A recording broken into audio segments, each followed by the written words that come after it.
சரி. ஸோ இதன் ஃபோரியர் டிரான்ஸ்ஃபார்மோட ஃபார்முலா என்ன அப்படிங்கிறத நம்ம எழுதிட்டு நம்ம போயிடலாம். அது ரேஸ் இருக்கு.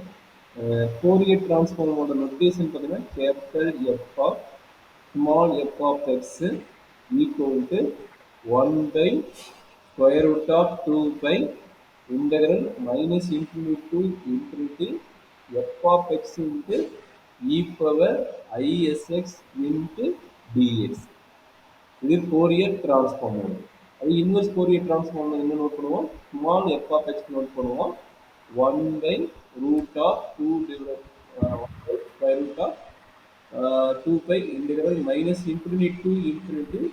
இங்கே Fourier transform capital F of small F of X e power minus ISX into DX. இதே பாசிபிள் ஐடென்டிட்டினாவும் ரெண்டுமே ஈக்குவலாக இருக்கும். இன்டெகிரலில் minus infinity to infinity F of X inverse transform order values equal to integral minus infinity to infinity capital F of S capital F of S into dS. இது square.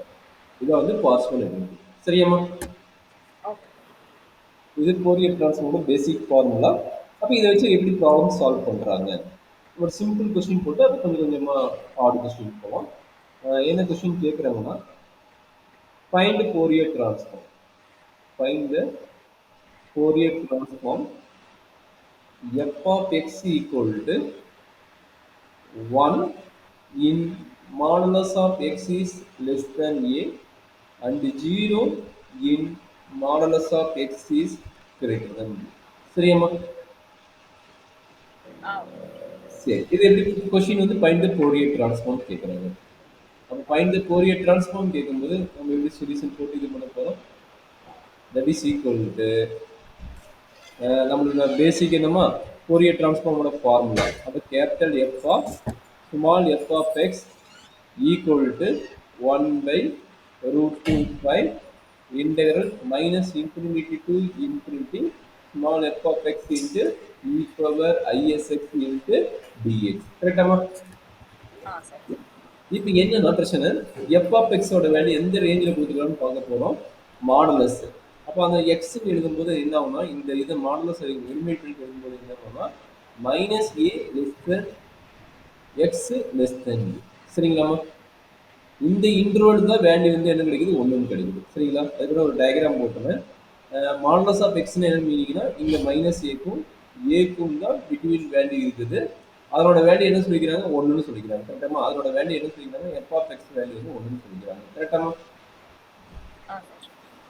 சரி, remaining இந்த values இந்த சைடாக இருந்தாலும் சரி இந்த சைடாக இருந்தாலும் சரி அதனோட வேல்யூஸ் எல்லாமே என்ன ஆச்சு? 0 ஆகும். சரியாம்மா? எனக்கு கிரேட்டர் தான் சொல்லிக்கிறாங்க. கிரேட்டர் தான் மீனிங் என்ன? இதுக்கு கிரேட்டர் தான் இந்த பக்கம் வர்றதுக்கும் சரி இந்த பக்கம் வர்றதுக்கும் சரி அதனோட வேல்யூ 0. சரியாம்மா? given the integral எப்படி டிவைட் ஆகுதுன்னு பார்த்துக்கோங்க. அப்போ that is equal to Fourier transform 1 by square root of 2 by integral ஆக்சுவலாக பார்த்தீங்கன்னா இங்கே பார்த்தீங்கன்னா மைனஸ் இன்ஃபினிட்டிக்கு இங்கே பார்த்தீங்கன்னா ப்ளஸ் இன்ஃபினிட்டி மீட்டர். இது ப்ளஸ் இன்ஃபினிட்டி மீட்டர். சரியாம்மா? இப்போ வேல்யூஸ் என்னன்னா minus infinity to minus a. எப்படி டிவைட் ஆகுது? 3 போட்டால் டிவைட் ஆகுது. Minus infinity to minus a. அதனோட வேல்யூ என்ன? கரஸ்பாண்டிங் வேல்யூ என்ன? எஃப் ஆஃப் எக்ஸோட வேல்யூ. எஃப் ஆஃப் எக்ஸோட value 0 into e power i x x into dx. கரெக்டுங்களா? F of X into e power i x into d x plus second integral. Second integral யாரு? Minus A to a. கரெக்டுங்களா? Minus A to a. அப்படி minus A to ஏ. அதனோட F of X value என்ன? 1. அதனோட F of X value 1 into remaining function this value e power ISX into dx. கரெக்டாமா? அதே last integral என்னமா? Last integral என்ன? A to infinity. கரெக்டுங்களா? A to infinity integral A to infinity. அதனோட value என்னமா? F of எக்ஸோட value 0வா? 0 into e power ISX into dx. கரெக்டாமா? சரி, இப்போ என்ன ஆச்சுன்னா இ பவர் 0 இருக்குதுல்ல, இந்த பக்கம் 0 இது 0 இருக்குதுல்ல. அப்போ இந்த ரெண்டு இன்டெகிரல் 0வோட இன்டெகிரல்னால நம்ம என்ன ஆயிடுச்சு? டேரெக்டாக 0 எழுதிக்கலாமா? 0 இன்ட்டு எனிதிங் 0. அப்போ அதனோட இன்டெகிரேஷனும் உங்களுக்கு 0 தான் வரப்போகுது. சரியாமா? ஓகே.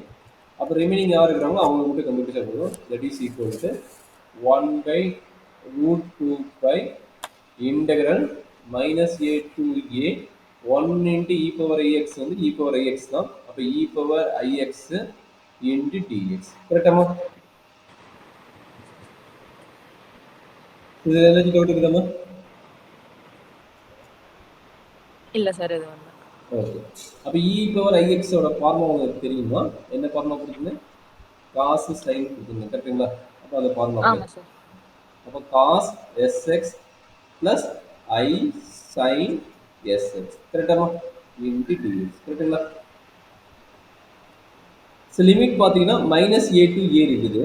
இப்போ காஸ் வந்து ஈவன் ஃபங்க்ஷன், சைன் வந்து ஆட் ஃபங்க்ஷன். கரெக்டுங்களா? சார் திருப்பி கேங்க சார், கேட்கல. காஸ் வந்து ஈவன் ஃபங்க்ஷன். கரெக்டுங்களா? காஸ் வந்து மைனஸ் ஏ ஆமா சார். காஸ் வந்து ஈவன் ஃபங்க்ஷன் அண்ட் சைன் வந்து ஆட் ஃபங்க்ஷன். சைன் கரெக்டா? வந்து ஆட் ஃபங்க்ஷன். ஆமா அப்போ சார். டேரெக்டாக இதை ஜீரோன்னு எழுதிக்கலாங்களா? ஏன்னா minus A to A integral இருக்குது. அதனால டேரெக்டாக ஆட் ஃபங்க்ஷன் வந்து ஜீரோ, ஈவன் ஃபங்க்ஷன் என்ன ஆகும்? 2 டைம்ஸ் சம் ஆகும். கரெக்டாமா? ஆமா சார். ஆல்ரெடி ஃபோரியர் சீரிஸ் போட்ட கான்செப்ட் தான். அப்போ என்னாச்சு? 1 பை ரூட் 2 பை இது என்னாச்சு? இன்டெகிரல் வந்து இது 2 ஆயிரும். இன்டெகிரல் 0 டு ஏன்னு வரும். கரெக்டுங்களா? Cos SX into dx. கரெக்டாமா? சார் நீங்க எழுதுறது வரல சார். அப்போ ரீசைன் பண்ணுங்க. 1 பை ரூட் 2 பையோட நிக்குது. அதாம்மா, இல்லைன்னா மேபி ரீஜெயின் பண்ணி பாருமா. ரெடி பண்ணுமா? ரெடி பண்ணுங்க. அது வேற எதுவும்.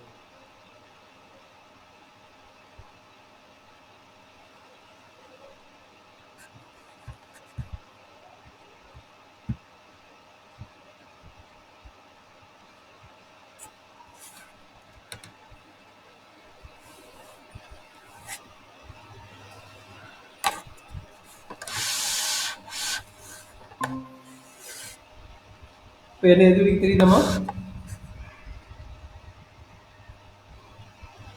தெரியுதாம்மா? ரெண்டாவது எழுதுறதுக்கு தெரியுதுங்களா? Shweta,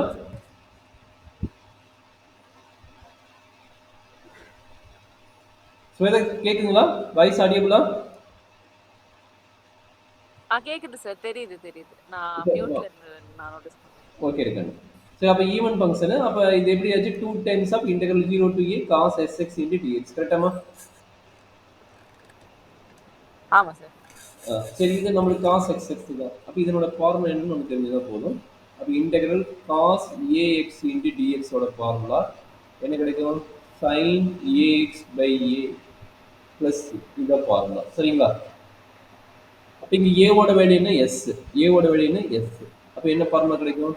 that is equal to 2 divided by root 2 by cos a x formula. அப்போ காஸுக்கு வந்து சைன்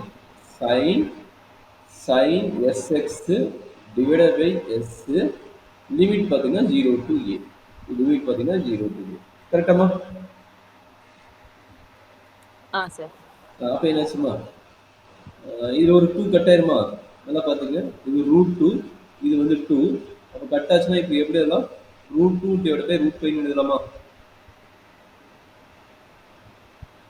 இது அண்டர்ஸ்டாண்ட் பண்ண முடியுதா? இது எப்படி எழுதலாம்? Root 2 into root 5. அப்போ இது கட் ஆச்சுன்னா ஒரு ரூட் 2 வரும். கரெக்டாமா? ஆமா சார். இது என்னது? அப்பர். அது ரூட் 2 இன்டு ரூட் 2 தான். ஓகே. ஏஎஸ் இது 0 போட்டு என்ன ஆகும்? சைன் 0 வந்து 0. அப்போ சைன் ஏஎஸ் பை எஸ். கரெக்டுங்களா? ஆமா சார். சரி, இதுதான் நம்மளுடைய என்னது? Fourier transform F of 1 F of 1. ஏன்னா எஃப் ஆஃப் எக்ஸ் 1 சரிங்களா? சார். சரி, very good. Sine AS S. இது பேசிக். ஜஸ்ட் 1க்கு மட்டும் அப்ளை பண்ணி ஃபோரியர் டிரான்ஸ்ஃபார்ம் கண்டுபிடிப்போம். ஸோ அடுத்ததுக்கு யார் கண்டுபிடிக்கணும்னா எக்ஸுக்கு கண்டுபிடிக்க போகிறோம். அடுத்தது ஏ